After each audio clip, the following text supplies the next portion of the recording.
Najhoršie je, keď ťa telo brzdí v obyčajných veciach.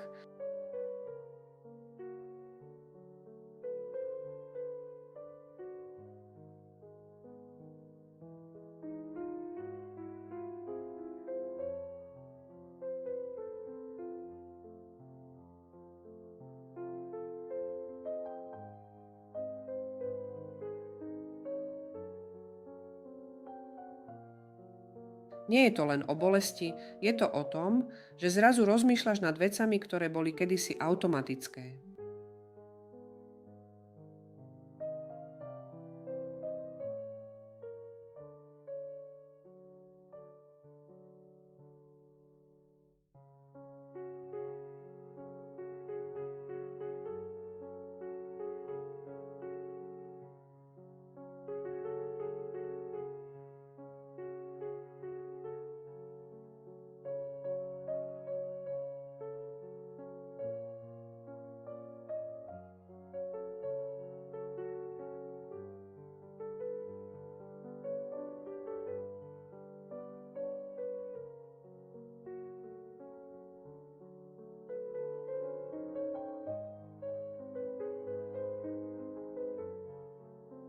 Jedna klientka mi povedala: najviac ma neštve bolesť, ale to, že si musím vyberať, čo ešte zvládnem.